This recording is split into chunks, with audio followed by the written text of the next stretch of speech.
64 minutes Le Monde en français, c'est également la culture. Demandez le programme aujourd'hui, c'est avec Jean-Baptiste Urbain et on va commencer par du cinéma avec à l'affiche une certaine Catherine Deneuve. Bande annonce. Votre employeur, c'est le dernier mois, vous a trouvé angoissé. Il a préféré ne pas renouveler le contrat. Vous avez autre chose? Gardien d'immeuble. Vous avez envie de faire ça? C'est important pour vous? Ah oui, c'est important pour moi. Nettoyer, dormir et plus penser, je pourrais tuer pour ça, moi. Ah oui, mais vous leur dites surtout pas ça, hein? Je le trouve très bien. Il est gentil, poli et il n'a pas l'air sûr de lui. Ah, formidable. Mais oui, formidable. Moi, j'aime les gens pas sûrs d'eux. Au moins, ils s'appliquent. Qu'est-ce que c'est? C'est parce qu'il y avait une tâche, là, regardez. Mais il est 3h du matin, monsieur. Ah, Je me suis rendu compte qu'on n'avait pas parlé du salaire.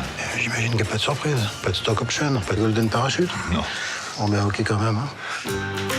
Enfin, Mathilde, qu'est-ce que tu fais? C'est cette fissure-là qui m'a... Bonjour Jean-Baptiste. Bonjour David, bonjour à tous. Ça s'intitule Dans la cour. C'est avec Catherine Deneuve donc et Gustave Kervern. Et c'est le nouveau film de Pierre Salvadori. Derrière des dehors un peu loufoques comme ça, de toute façon, on peut parler de comédie. Oui, une comédie. D'ailleurs, Pierre Salvadori, c'est un auteur de comédie à succès. Sa plus célèbre, c'était il y a 8 ans, je ne sais pas si vous l'aviez vu, Hors de prix avec Audrey Tautou et Gad Elmaleh. C'était plutôt une bonne comédie. Alors là, on est toujours dans la comédie, dans un registre un peu dramatique, un brin dépressif. Qu'est-ce que ça raconte? Vous avez vu dans cette bande-annonce, c'est l'histoire d'un rocker en effet dépressif qui va devenir concierge d'immeuble. Donc il y a toute cette vie dans cette cour avec les différents occupants. Et puis notamment donc Catherine Deneuve, jeune retraitée un peu zinzin. Alors bon, c'est pas le film du siècle, c'est pas une réalisation extraordinaire.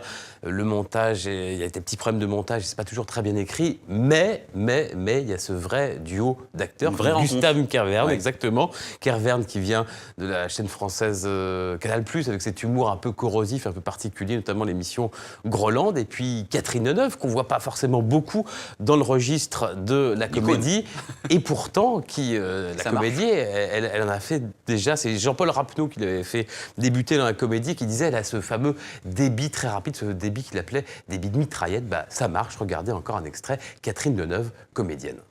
Donne-moi une bonne raison d'engager Steve. Un argument rationnel. Hein? Il est rassurant. Il fait pas peur. Des gens... Il donne pas l'impression qu'il va nous épier. Avec les autres, moi, j'ai l'impression qu'il faudra toujours que je me recoiffe avant de passer devant la loge. Voilà, tous les bons avis, tu l'as, hein? D'abord, les tickets restaurants. Oui, et on verra après pour l'hôtel. J'ai toujours aimé ce côté convivial. Ah bah ça... J'aime. Regarde. Il parle tout seul, mais oui. Oui, j'ai toujours aimé le côté convivial de la fonction, oui. Eh ben tant mieux. Oui. Comme ça, au moins, il s'ennuiera pas. Ça s'appelle Dans la cour, c'est réalisé par Pierre Salvadori. Et ça sort quand, Jean-Baptiste, exactement? Mercredi en France, mais aussi en Belgique et en Suisse. Direction Marseille maintenant, dans le sud de la France, parce que la culture, c'est pas seulement le cinéma, on parle aussi art, exposition. Et en ce moment, il y a une grande exposition dans la cité phocéenne qui est consacrée au visage sous toutes ses formes, c'est ça? Ben oui, c'est ça, parce que le visage montre aussi l'évolution de l'art, donc la façon dont on a représenté le visage a évolué, notamment au XXe siècle, où on est sorti de la représentation un peu figurative. Le docteur Freud est passé par là. Regardez ces images de Henri-Paul Ammar. On commence par un Américain, Alex Katz, ensuite Andy Warhol, également représentant du pop art. Ici, des figures plus torturées, signées Francis Bacon. Il y a également... On reconnaît bien, oui. On reconnaît Giacometti peintre, Giacometti également sculpteur, le Belge Magritte et ses traversées du miroir, avec un univers onirique à double fond plus complexe qu'il n'y paraît. Et puis grande star de cette expo, Picasso, on va le voir dans un instant. Picasso avec d'abord cette figure, ce rictus glaçant. Autre œuvre de Picasso, 1959, il vit avec sa dernière épouse dont il réalise un portrait. Petite visite, petite analyse, petite explication avec le commissaire de l'exposition.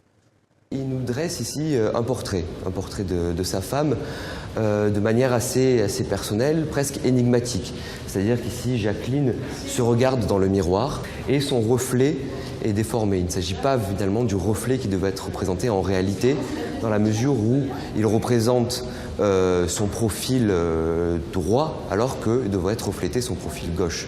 Et donc, ici, Picasso, de manière presque un petit peu surréaliste aussi, nous montre comment cette femme se pense être une autre, comment elle se rêve une autre. Et il y a comme ça une sorte de dédoublement de la personnalité très chère à Picasso. Demandez le programme. Merci Jean-Baptiste Urbain.